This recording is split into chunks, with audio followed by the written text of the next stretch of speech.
दोस्तों अस्सलाम वालेकुम। दोस्तों हम चंद दोस्त बैठे हुए जायदाद के बारे में बातचीत कर रहे थे। जो मिडिल क्लास लोग हैं उनको लेकर बातचीत हो रही थी। हम 4-5 जितने भी दोस्त हैं, मैं समझता हूं हम सबका ताल्लुक जो है ना वो मिडिल क्लास फैमिली से है। मैं अगर अपनी बात करूं, मेरा ताल्लुक भी एक मिडिल क्लास फैमिली से है। मेरी तरह बहुत से लोग मिडिल क्लास फैमिली से ताल्लुक रखते हैं। मेरे इर्द गिर्द जितने भी लोग हैं, मेरे दोस्त, अहबाब, रिश्तेदार, सब मिडिल क्लास फैमिली से हैं। मैंने एक चीज नोट की, मैंने देखा हम जैसे मां बाप के पास देने के लिए जायदादें नहीं होती, वो हमें कुछ नहीं दे सकते। अगर हैं भी तो उस जायदाद पर किसी चाचे मामे का जो है ना वो कब्जा होगा। आप अदालतों में चले जाएं, जायदाद को लेकर एक से एक बढ़कर कहानी आपको मिलेगी। बहन ने भाई की जायदाद पर कब्जा किया हुआ है, भाई ने बहन की जायदाद पर कब्जा किया हुआ है, भाई ने भाई की जायदाद पर कब्जा किया हुआ है। बड़े बड़े मसले मसाइल हैं, यकीन जानिए बड़े बड़े मसले मसाइल हैं। मेरे एक दोस्त हैं जो पीएमएस ऑफिसर हैं, वो जायदाद को लेकर बहुत सारी कहानियां सुनाते हैं मुझे। हम ऑफिस में जब कुछ देर बैठते हैं ना तो बड़ी कहानियां सुनाते हैं। मैं जब उन कहानियों को सुनता हूं तो मेरे जो है ना वो मेरे रोंगटे खड़े हो जाते हैं।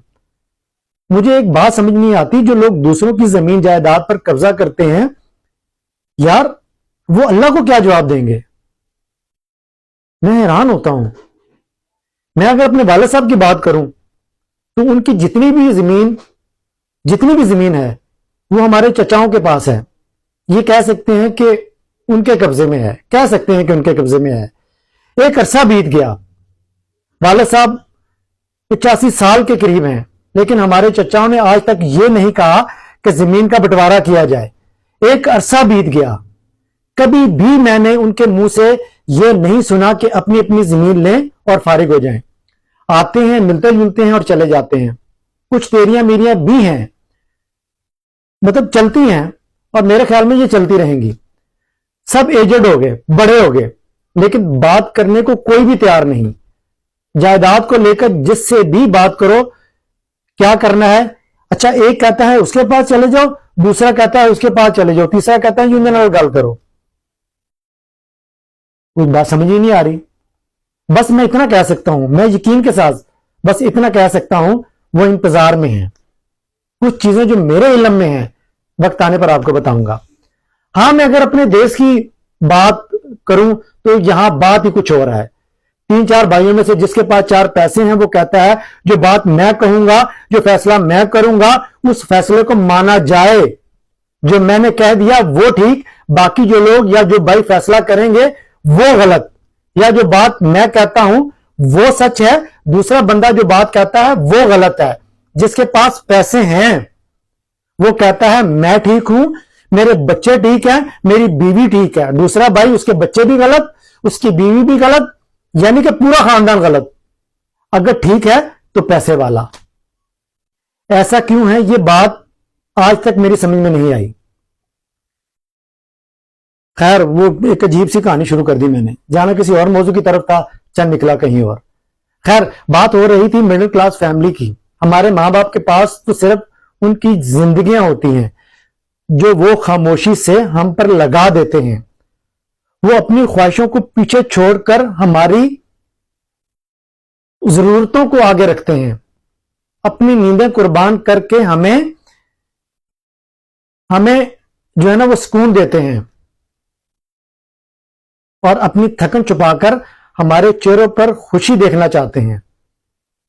हमें अक्सर उनकी मेहनत और कुर्बानियों की जो है ना कुर्बानियों की गहराई का एहसास तक नहीं होता। मगर मैं आपको बताऊं, हकीकत यह है कि उनकी मुस्कुराहट के पीछे एक जद्दोजहद छुपी होती है। खुदा की कसम, एक जद्दोजहद छुपी होती है। मेरे वाले साहब आज भी 85 को होने को आए, खुद कमाते हैं, हमसे एक पैसा भी नहीं लेते, एक पैसा भी नहीं मांगते।